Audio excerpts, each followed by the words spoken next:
और जितना एजुकेटेड कर दोगे उतना सत्ता के लिए अब उसके सिंहासन के लिए नुकसानदायक है। तीनों सरकारों में कोई कमी नहीं है बेरोजगारी फैलाने में। सरकारों को तो जातिवाद फैलाने में फ़ायदा है, वो कभी भी इस देश में जातिवाद को समाप्त नहीं कर पाएगा, और अगर करेंगे तो वो सत्ता में नहीं रहेगा। पढ़े लिखे का नौकरी मांगेगा, नौकरी नहीं मिलेगी तो आंदोलन होगा, इसलिए वहीं तक रखना चाहते हैं। प्रधानमंत्री जी ने वादा किया था, उस पर अभी कोई काम उतना तेजी से नहीं है।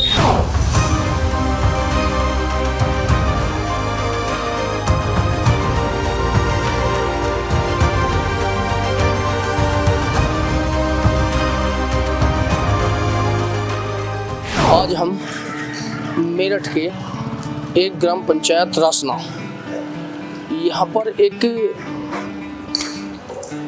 मुखिया थे नियादर, उनके बारे में अगर जिक्र करें और आपको बताएं तो दूर दराज से लोग उनकी पंचायतें सभा अटेंड करने के लिए आते थे, क्योंकि सामाजिकता के भी जो कार्य अगर देखे जाएं, चाहे वो शिक्षा, चिकित्सा, उस समय अंग्रेजों का शासन था और बढ़ चढ़कर तमाम सामाजिक कार्यों में उन्होंने इस गांव का नाम रोशन किया। और आज भी दूर दराज से अगर लोग यहाँ पर आते हैं तो नियादर मुखिया का नाम जरूर पूछेंगे और इनके बारे में हर कोई जानना चाहता है। तो आज का जो हमारा सफ़र है वो मुखिया नियादर जी के यहाँ पर है, उनके होते हैं अभी जो उनकी तमाम जिम्मेदारियाँ उठाए हुए हैं प्रदीप त्यागी जी।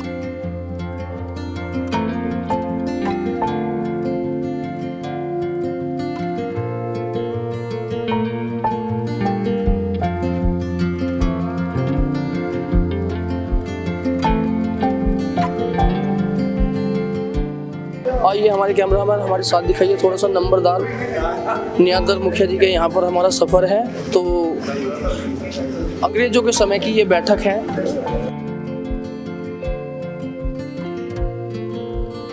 नमस्कार जी। नमस्कार भैया। त्यागी जी कैसे हैं? बढ़िया।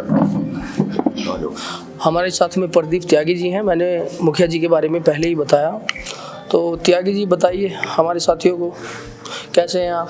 बढ़िया जी, बहुत बढ़िया। आपका हमारे चैनल यूपी पंचायत तक पर बहुत स्वागत है, हार्दिक स्वागत है। धन्यवाद आपका। भारतीय जनता पार्टी का अभी आप नेतृत्व कर रहे हैं, उससे पहले सामाजिक कार्यों में भी लगातार बढ़ चढ़कर हिस्सा लेते हुए आप जिला पंचायत पूर्व में 2005 से 10 का आपका कार्यकाल रहा। अभी आप थोड़ा सा बताइए अपने सामाजिक कार्यों को लेकर, अपनी प्रदेश सरकार की नीतियों को लेकर हमारे साथियों को बताइए।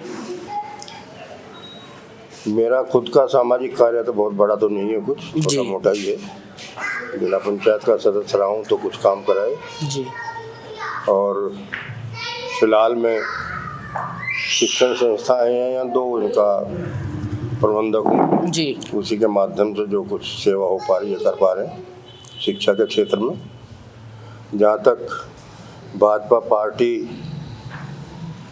के लगाव उसमें रहने या सरकार की नीतियों का संबंध है, मैं 2014 से भाजपा पार्टी में औपचारिक रूप से हूँ जी।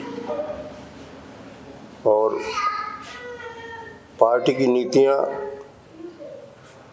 देश हित में और जो हमारा समाज है उसके हित में, सभी के समाज जितने भी हैं उनको दृष्टिगत रखते हुए सभी पार्टियों की सरकारें जो रही हैं उनके अलावा इस पार्टी की सरकार में भी कुछ ना कुछ कमियां और कुछ ना कुछ अच्छाई हैं।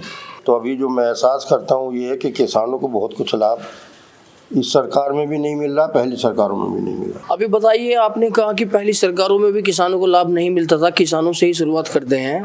पहले की कई सारी सरकारें रही, बहुजन समाजवादी पार्टी की भी सरकार रही, समाजवादी पार्टी की भी सरकार रही। समय समय पर गन्ना का मूल्य भी बढ़ाया गया। जब से भारतीय जनता पार्टी की सरकार है, कितना गन्नों का मूल्य बढ़ा है बताइए त्यागी जी थोड़ा। गन्ने का मूल्य बसपा और सपा की सरकार में बढ़ा था जी, और बसपा की सरकार में तो मेरा निसंकोच रूप से कहूँगा कि किसानों का बहुत लाभ हुआ। और मेरे वो समय भी याद है बसपा का, जब किसानों का भुगतान चीनी मिलों ने नहीं किया था जी, और मुख्यमंत्री मायावती जी ने वो पेमेंट 24 घंटे तो बहुत ज़्यादा थे, केवल 8 घंटे में वो पेमेंट कराया था उन मिलों से। लेकिन गन्ने के अलावा किसान की और समस्याएं भी हैं। ठीक है, गन्ने का भाव मायावती जी की सरकार में भी मिला, और मुलायम जी की सरकार जब रही, मैं यहाँ चेयरमैन था मल्याना सोसाइटी में, मेरे याद है मेरे कार्यकाल में एक गन्ना सत्र में 3 बार गन्ने का भाव बढ़ा था। रामचंद्र जी गन्ना मंत्री हुआ करते थे। लेकिन और जो समस्याएं उस समय भी सरकारों में थी किसानों की, वो उन पर बहुत कम ध्यान रहा। हाँ, गन्ने पर ज़रूर अच्छा ध्यान रहा, उसमें किसानों को लाभ मिला था। आज की सरकार में उसमें उस तरफ बहुत कम ध्यान है। मुझे कोई संकोच नहीं है इसमें कहने में। आपके पिता स्वर्गीय विधान परिषद के भी सदस्य रहे, अभी आप भारतीय जनता पार्टी का नेतृत्व कर रहे हैं। भारतीय जनता पार्टी की जो सरकार है, विकास कार्यों को छोड़कर लगातार धार्मिक हिंसाएं, किसानों की तमाम समस्याएं, रोजगार से दूर, लगातार इन्हीं चीज़ों पर सरकार उलझी हुई है। विकास कार्यों पर दिया कि काम करती हुई दिखाई क्यों नहीं देती भारतीय जनता पार्टी?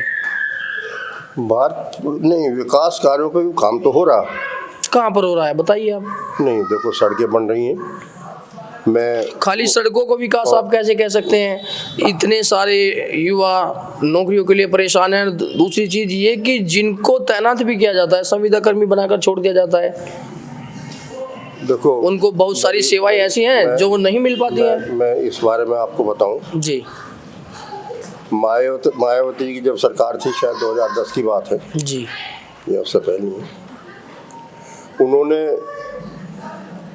जो 4th क्लास की सर्विस है उत्तर प्रदेश में, वो उन्होंने समाप्त की, मायावती जी ने। मैं उसको इस वजह से जानता हूँ कि कॉलेज में जो 4th क्लास के पद हैं वो 2010 में समाप्त किए गए, उसके बाद नहीं रखे गए। हम उस केस को, मेरा कॉलेज और यूपी के 25 कॉलेज और उस मुकदमे को सुप्रीम कोर्ट तक हम लड़े।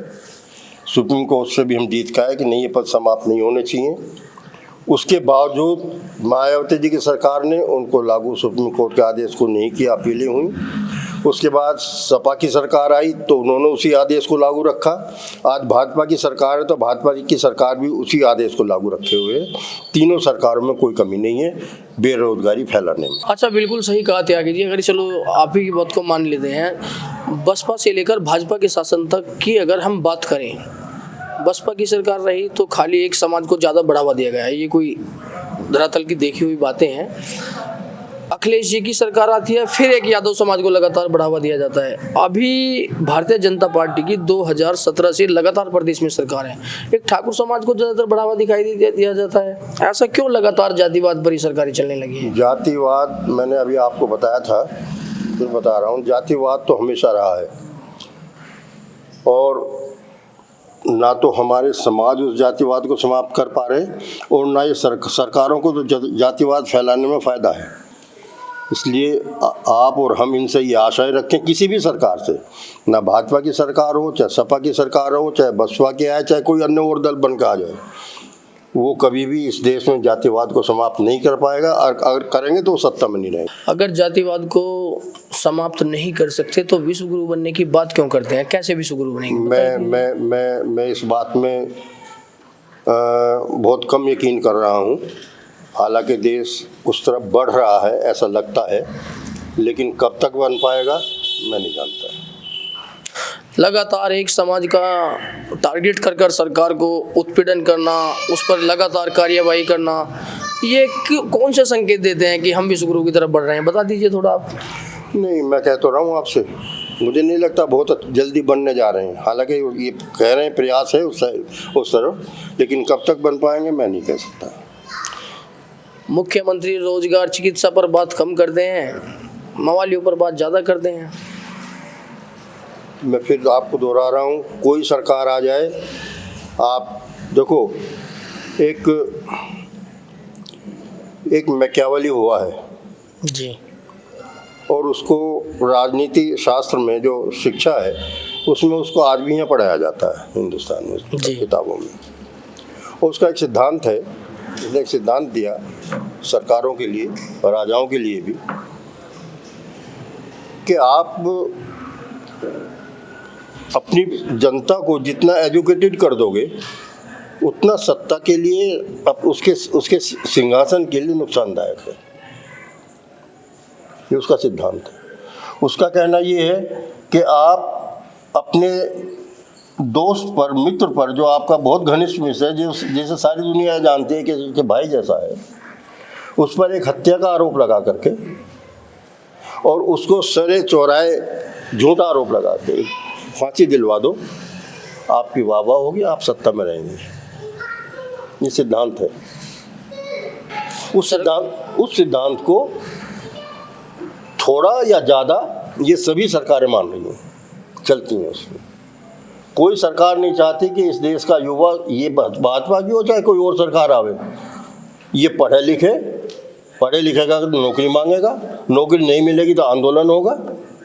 इसलिए वहीं तक रखना चाहते हैं। इस देश की जो शिक्षा है उस पर कोई सरकार आज तक कोई पॉजिटिव कानून नहीं बना पाई। चलिए, अभी कुछ समय पहले ही मुख्यमंत्री योगी आदित्यनाथ का एक आदेश आता है, प्रदेश के जितने भी मंदिर हैं सरकार द्वारा प्रमाणित, दिल्ली में भी पहले ये देखा गया है, मौलाना को 18,000 रुपये मानदेय देने की घोषणा की थी अरविंद केजरीवाल ने, और दिया भी। अभी मुख्यमंत्री भी उत्तर प्रदेश में आदेश करते हैं कि प्रदेश के पुजारियों को जो मानदेय 30,000 था बढ़ाकर 90,000 कर देते हैं। अभी मुझे ये बताइए, जो पढ़े लिखे लोग हैं जी, अभी सुनिए त्यागी जी, पढ़े लिखे लोगों को रोजगार न देकर खाली चाहे मस्जिद का मौलाना हो या मंदिर का पुजारी हो, सरकार किस दिशा में देश को ले जाना चाहती है? मैं तो अभी आपसे क्या कहा, अभी तो मैंने इसका उत्तर मैंने किस लिए मानदेय दे रही है, चाहे वो मौलाना हो या पुजारी हो? मैंने अभी आपको उत्तर दिया। मेरा ये आपके सवाल का उत्तर उसी में समाहित है। कोई सरकार नहीं चाहती कि इस देश में रोजगार पाने के लिए पात्र खड़े हों, कोई सरकार नहीं चाहेगी। आखिर आपकी सरकार है, व्यक्तिगत विरोध दर्ज कराएं? नहीं, व्यक्तिगत विरोध दर्ज कराने की मेरी हैसियत नहीं है। मैं एक साधारण मेंबर हूँ, कोई पद मेरे पास नहीं है, ना पद लेने की मेरी कोई सामर्थ्य है। चलिए, थोड़ा सा बता दीजिए, सिवाल खास के विधायक हैं हाजी गुलाम मोहम्मद, राष्ट्रीय लोकदल के विधायक हैं। विधायक जी ने कुछ कामकाज ग्राम पंचायत रासना के लिए किए हों, किस तरह का विधायक जी का व्यवहार है रासना के प्रति? विधायक जी का व्यवहार अच्छा है, जहाँ तक मैं व्यक्तिगत रूप से जानता हूँ। शिकायतें भी बहुत मिलती हैं? नहीं, मिलती होंगी जिन लोगों को शिकायत हो, लेकिन मुझे कोई शिकायत उनसे नहीं है विशेष, मुझे तो कोई नहीं। और मुझे तो जब मिलते हैं सम्मान करते हैं मेरा तो। अरे त्यागी जी, कहाँ खाली आप एक जिम्मेदार व्यक्ति ठहरे, बाकी आम जनता का क्या होगा? नहीं, मैं वही तो कह रहा हूँ, मुझे ये नहीं मालूम है कि मेरे गांव में उन्होंने कितना काम किया। आम लोगों से भी राय पेश ले लीजिए अगर।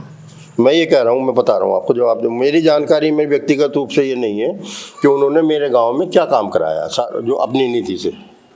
आपकी जानकारी में नहीं है? लेकिन मैं ये कहता हूँ, मैं उनको जहाँ तक उनके इस टर्म का सवाल है या पहले का रहा हो, मेरे उनसे बहुत पुराने वो प्रिंसिपल रहे हैं, उस शिक्षा क्षेत्र की वजह से उनसे संबंध रहे हैं। चलिए, मैं प्रदेश की व्यवस्था को लेकर अंतिम संदेश आपके लिए से लेना चाहूँगा। हिंसाएं हो, शिक्षा हो, चिकित्सा हो, हिंसाओं में सरकार बढ़ चढ़कर योगदान कर रही है। धार्मिक हिंसाएं लगातार हो रही हैं। शिक्षा चिकित्सा से सरकार बात नहीं करना चाहती। आप इन तमाम परेशानियों को लेकर हमारे चैनल पंचायत तक के माध्यम से क्या संदेश देना चाहेंगे? देखो, ऐसा तो नहीं है सरकार इन सब चीज़ों पर ध्यान न दे रही हो। अगर नहीं दे रही है तो फिर सरकार बन कैसे रही है? धार्मिक भावनाओं से, धार्मिक भावनाएं तो अब भी उठ रही हैं और पहले भी उठी थी, और ऐसी बात निरंतर नहीं है कि विकास कार्य या इस तरफ ध्यान न दिया गया। हाँ, ये बात अलग है कि आप उसकी तुलना कैसे करते हैं, मैं तुलना कैसे करता हूँ उसकी। आप उसको किस नज़रिए से देखते हैं, ये किस नज़रिए से देखते हैं, मैं किस नज़रिए से देखता हूँ, वो अपना अलग है। लेकिन टोटल ये कह देना कि नहीं काम नहीं हुआ, काम हो रहा है।